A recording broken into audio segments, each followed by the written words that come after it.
ماں باپ کے ساتھ بھلائی تو اگر ان میں سے ایک یا دونوں تمہارے سامنے بڑھاپے کو پہنچ جائیں تو ان کو اف تک نہ کہنا اور نہ انہیں جھڑکنا، اور ان سے بات ادب کے ساتھ کرنا، اور عجز و نیاز سے ان کے آگے جھکے رہو اور ان کے حق میں دعا کرو کہ اے پروردگار، جیسا انہوں نے مجھے بچپن میں شفقت سے پرورش کیا ہے تو بھی ان کے حال پر رحمت فرما، جو کچھ تمہارے دلوں میں ہے تمہارا پروردگار اس سے بخوبی واقف ہے۔ اگر تم نیک ہوگے تو وہ رجوع لانے والوں کو بخش دینے والا ہے۔ اور رشتہ داروں اور محتاجوں اور مسافروں کو ان کا حق ادا کرو، اور فضول خرچی سے مال نہ اڑاؤ کہ فضول خرچی کرنے والے تو شیطان کے بھائی ہیں، اور شیطان اپنے پروردگار کی نعمتوں کا کفران کرنے والا یعنی ناشکرا ہے۔ اور اگر تم اپنے پروردگار کی رحمت یعنی فراخ دستی کے انتظار میں جس کی تمہیں امید ہو ان مستحقین کی طرف توجہ نہ کر سکو تو ان سے نرمی سے بات کہہ دیا کرو، اور اپنے ہاتھ کو نہ تو گردن سے بندھا ہوا یعنی بہت تنگ کر لو کہ کسی کو کچھ دو ہی نہیں، اور نہ بالکل کھول ہی دو کہ سبھی کچھ دے ڈالو، اور انجام یہ ہو کہ ملامت زدہ اور حسرت زدہ ہو کر بیٹھ جاؤ۔ بے شک تمہارا پروردگار جس کی روزی چاہتا ہے فراخ کر دیتا ہے، اور جس کی روزی چاہتا ہے تنگ کر دیتا ہے، وہ اپنے بندوں سے خبردار ہے اور ان کو دیکھ رہا ہے۔ اور اپنی اولاد کو مفلسی کے خوف سے قتل نہ کرنا، کیونکہ ان کو اور تم کو ہم ہی رزق دیتے ہیں، کچھ شک نہیں کہ ان کا مار ڈالنا بڑا سخت گناہ ہے۔ اور زنا کے پاس بھی نہ جانا کہ وہ بے حیائی ہے اور بری راہ ہے۔ اور جس جاندار کا مارنا اللہ نے حرام کیا ہے اسے قتل نہ کرنا مگر جائز طور پر یعنی بفتوائے شریعت۔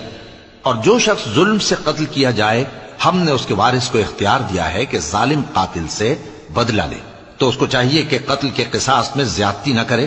کہ وہ منصور و فتح یاب ہے۔ اور یتیم کے مال کے پاس بھی نہ پھٹکنا مگر ایسے طریق سے کہ بہت بہتر ہو، یہاں تک کہ وہ جوانی کو پہنچ جائے۔ اور عہد کو پورا کرو کہ عہد کے بارے میں ضرور پرسش ہوگی، اور جب کوئی چیز ناپ کر دینے لگو تو پیمانہ پورا بھرا کرو، اور جب تول کر دو تو ترازو سیدھی رکھ کر تولا کرو، یہ بہت اچھی بات اور انجام کے لحاظ سے بھی بہت بہتر ہے۔ اور اے بندے، جس چیز کا تجھے علم نہیں اس کے پیچھے نہ پڑ کہ کان اور آنکھ اور دل ان سب اعضاء کے بارے میں ضرور باز پرس ہوگی۔ اور زمین پر اکڑ کر اور تن کر مت چل کہ تو زمین کو پھاڑ تو نہیں ڈالے گا اور نہ لمبا ہو کر پہاڑوں کی چوٹی تک پہنچ جائے گا۔ ان سب عادتوں کی برائی تیرے پروردگار کے نزدیک بہت ناپسند ہے۔ اے پیغمبر، یہ ان ہدایتوں میں سے ہیں جو اللہ نے حکمت کی باتیں تمہاری طرف وحی کی ہیں، اور اللہ کے ساتھ کوئی اور معبود نہ بنانا کہ ایسا کرنے سے ملامت زدہ اور راندہ درگاہ بنا کر جہنم میں ڈال دیے جاؤ گے۔ مشرکو، کیا تمہارے پروردگار نے تم کو تو لڑکے دیے اور اپنے لیے فرشتوں کو بیٹیاں بنایا؟ کچھ شک نہیں کہ یہ تم بڑی نامعقول بات کہتے ہو، اور ہم نے اس قرآن میں طرح طرح کی باتیں بیان کی ہیں تاکہ لوگ نصیحت حاصل کریں، مگر وہ اس سے اور بدک جاتی ہیں۔ کہہ دو کہ اگر اللہ کے ساتھ اور معبود ہوتے جیسا کہ یہ کہتے ہیں تو وہ ضرور عرش والے کی طرف لڑنے بھیڑنے کے لیے رستہ نکالتے۔